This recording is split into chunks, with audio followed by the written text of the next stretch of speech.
নমস্কাৰ, এই মুহূৰ্তত আহি পৰিছে অসমবাসী ৰাইজৰ কাৰণে কেইবাটাও গুৰুত্বপূৰ্ণ খবৰ। অসমৰ লাখ লাখ ধনী দুখীয়া পৰিয়ালৰ বাবে এটা ডাঙৰ খবৰ। অৰ্থাৎ PM কিষাণ যোজনা 19 নম্বৰ কিস্তিখন কেতিয়া দিব আৰু কোনে লাভ কৰিব। লগতে 19 নম্বৰ কিস্তিখন লাভ কৰিব হ'লে বিশেষ কেইটামান কাম কৰিব লাগিব। সবিশেষ জানিব এইটো ভিডিঅ'ৰ মাধ্যমত। আৰু 19 নম্বৰ কিস্তিখন দিব 4,000 টকা। কিন্তু এই 4,000 টকা কি কৰিব লাগিব, ক'ত কৰিব লাগিব, সবিশেষ জানিব এইটো ভিডিঅ'ৰ মাধ্যমত। গতিকে ভিডিঅ'টো সম্পূৰ্ণকৈ চাওক আৰু ভালদৰে বুজি লওক। বলক ভিডিঅ'টো আৰম্ভ কৰোঁ। আৰু আজিৰ প্ৰথমটো খবৰ হৈছে লাখ লাখ কৃষকৰ বাবে এটা অত্যন্ত জৰুৰী খবৰ। বন্ধুসকল, PM কিষাণ যোজনা 19 নম্বৰ কিস্তিখন দিব 4,000 টকা। লগতে 19 নম্বৰ কিস্তিখন লাভ কৰিবলৈ বিশেষ কেইটামান কাম কৰিব লাগিব। নতুন এটা আপডেট আহিছে, আপডেটটো এবাৰ চাই লওক। ইয়াতে চাওক, নতুন বছৰত দুগুণ হ'ব PM কিষাণ যোজনা ধনৰ পৰিমাণ। বছৰি 6,000 টকাৰ সলনি 12,000 টকালৈ ইতিমধ্যে বৃদ্ধিৰ বাবে পৰামৰ্শ আগবঢ়াইছে কেন্দ্ৰীয় চৰকাৰলৈ। প্ৰধানমন্ত্ৰী কিষাণ সন্মান নিধি যোজনা ধন লাভ কৰা কৃষকসকলৰ বাবে এটা ভাল খবৰ। নতুন বছৰত বৃদ্ধি পাব PM কিষাণ যোজনা ধনৰ পৰিমাণ। ইতিমধ্যে চৰকাৰে ঘোষণা কৰিছে। লগতে দুগুণলৈ বৃদ্ধি পাব PM কিষাণ যোজনাৰ ধনৰ পৰিমাণ। অৰ্থাৎ 6,000 টকাৰ সলনি 12,000 টকাৰ বাবে ইতিমধ্যে কেন্দ্ৰীয় চৰকাৰক বৃদ্ধি কৰিবলৈ আহ্বান জনাইছে ৰাজ্য চৰকাৰে, লগতে কেন্দ্ৰীয় চৰকাৰে।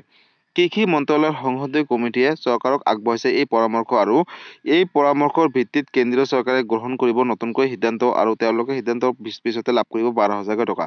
2025 আৰু 26 বৰ্ষৰ বিত্তীয় বাজাৰত বৃদ্ধি কৰিব পাৰে PM কিষাণ যোজনা ধনৰ পৰিমাণ। লগতে বছৰি 6,000 টকাৰ সলনি 12,000 টকালৈ বৃদ্ধিৰ বাবে ইতিমধ্যে কেন্দ্ৰীয় চৰকাৰক আহ্বান জনাইছে। গতিকে লাখ লাখ কৃষকৰ বাবে এটা ডাঙৰ খবৰ।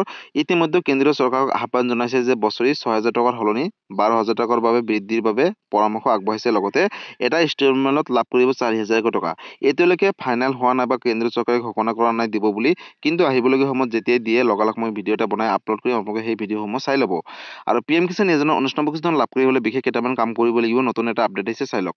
নতুন বছৰৰ ফেব্ৰুৱাৰী মাহতে লাভ কৰিব PM কিষাণ যোজনাৰ অধীনত 19 নম্বৰ কিস্তি ধন। লগতে 19 নম্বৰ কিস্তিখন লাভ কৰিব হ'লে আপোনালোকে KYC কৰাটো বাধ্যতামূলক। আৰু কোনে এই টকাসমূহ লাভ কৰিব।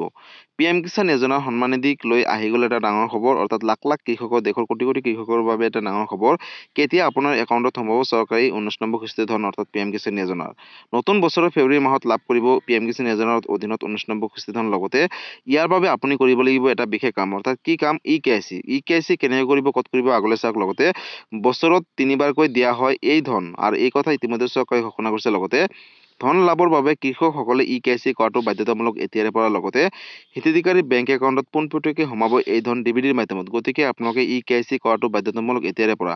ধন মোকলাই দিয়াৰ পূৰ্বে আপডেট কৰক আপোনালোকৰ বেংক একাউণ্ট। লগতে এই ধন পাবলৈ আপুনি কৰিব লাগিব এটা বিশেষ কাম। অৰ্থাৎ কি কাম, কেনেকৈ কৰিব, ক'ত কৰিব লাগিব, সবিশেষ জানিব। গতিকে লাখ লাখ কৃষকৰ বাবে এটা ডাঙৰ খবৰ। আৰু যদি আপুনি এই কাম নকৰে তেনেহ'লে 19 নম্বৰ কিস্তি ধনৰ পৰা বঞ্চিত হৈ থাকিব। আগন্তুক কিস্তি ধন পাবলৈ হ'লে কৃষকসকলে KYC কৰাটো বাধ্যতামূলক। আৰু PM কিষাণ যোজনাৰ এপৰ জৰিয়তে KYC সমূহ কমপ্লিট কৰিব পাৰিব। অথবা আপোনালোকে অনলাইনৰ যোগেদি কিন্তু KYC সমূহ কমপ্লিট কৰিব পাৰিব।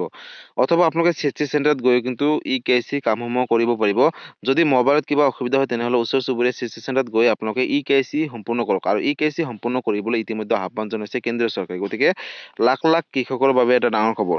বন্ধুসকল, যদি আপুনি এজন যোগ্য কৃষক হয়, যদি আপোনালোকে 19 নম্বৰ কিস্তি ধনৰ বাবে ৰৈ আছে, তেনেহ'লে আপোনালোকে কোনো ধৰণৰ চিন্তা কৰিব নালাগে। যিহেতু আপোনালোকে সকলোৱে জানে যে ফেব্ৰুৱাৰী মাহত 19 নম্বৰ কিস্তি ধন দিব।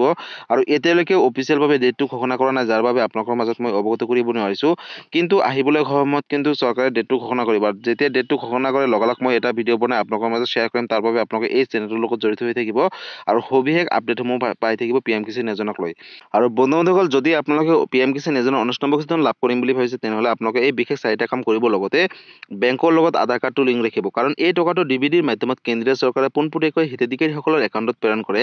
তাৰ বাবে আপোনালোকে বেংকৰ লগত আধাৰ কাৰ্ড লিংক ৰাখিব। আৰু সেই সবিশেষ কামখিনি কিন্তু আপোনালোকে 19 নম্বৰ কিস্তি ধন পোৱাৰ আগতে কৰিব লাগিব। আৰু যদি 19 নম্বৰ কিস্তি ধন দিয়াৰ পিছত কৰে তেনেহ'লে কিন্তু আপোনালোকে 19 নম্বৰ কিস্তি ধনৰ পিছতে পাব। অৰ্থাৎ যেতিয়া 20 ইনষ্টলমেণ্ট দিব, অৰ্থাৎ 20টা ইনষ্টলমেণ্ট হ'ব, তেতিয়াহে লাভ কৰিব। গতিকে আপোনালোকে অতি শীঘ্ৰে, অৰ্থাৎ হাতত বিশেষ কেইটামান দিন আছে।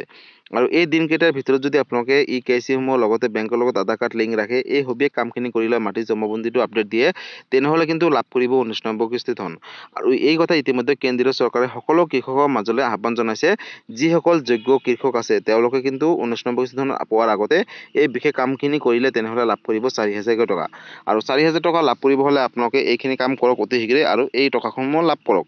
গতিকে PM কিষাণ এজনক লৈ এইটো এটা ডাঙৰ আপডেট আছিলে। গতিকে PM কিষাণ এজনক লৈ যদি কিবা সুধিবলগীয়া বা বিশেষ জানিবলগীয়া আছে আপোনালোকে মোক কমেণ্ট কৰি জনাব, মই নিশ্চয় ৰিপ্লাই দিবলৈ চেষ্টা কৰিম। গতিকে বন্ধুসকল আজি আছিলে এইটো এটা ইনফৰ্মেটিভ ভিডিঅ' আৰু গুৰুত্বপূৰ্ণ খবৰ। ভিডিঅ'টো চাই কেনেকুৱা পালে, যদি ভাল পালে চেনেলটো নতুনকৈ আছে চেনেলটো ছাবস্ক্ৰাইব কৰিব, লাইক কৰিব। কিবা সুধিবলগীয়া বা বিশেষ জানিবলগীয়া আছে আপোনালোকে মোক কমেণ্ট কৰি জনাব, মই নিশ্চয় ৰিপ্লাই দিবলৈ চেষ্টা কৰিম। লগতে এই ভিডিঅ'টো আপোনালোকৰ সকলো কৃষকৰ মাজলৈ শ্বেয়াৰ কৰি দিব, কাৰণ এই আপডেটকেইটা সকলোৱে জনাটো উচিত বা চোৱাটো উচিত।